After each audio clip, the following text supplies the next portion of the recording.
Hi, it's me again with CorelDraw tips and tricks. Somebody watched my video on copying the drop shadow effect to make them all equal.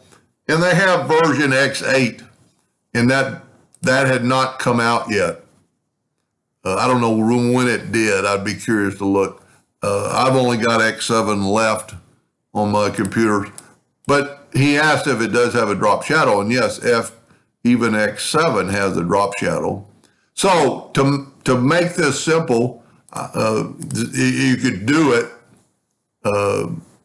especially if you're going to move these around. These are all 10-inch discs, and they're all 15 inches apart. So I'm going to create a drop shadow on this one. I'm going to go to shadow, and I'm going to make it pretty extreme. Now, I want that same shadow on all of them, but I want that exact amount, which would be kind of hard to duplicate, and that's the advantage of copy that effect.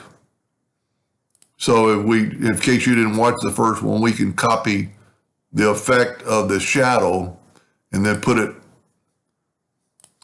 there. Well, actually let me do it again.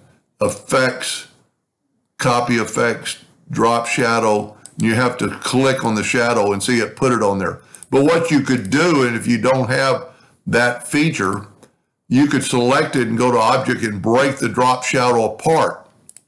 Then hope I didn't move it. Yeah, I did. Then you could Control D that drop shadow and move it over. Control D, Control D. And now all four objects, no matter what color, is perfect.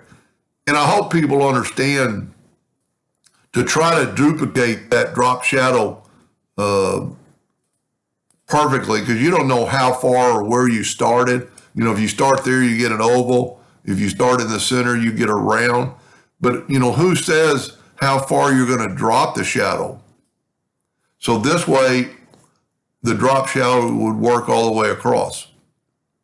But then, not necessarily your thing's going to be in a row, but you could grab them both and move your items around to wherever you want it on the page. Anyway, I hope that helped a little bit. Thank you for watching.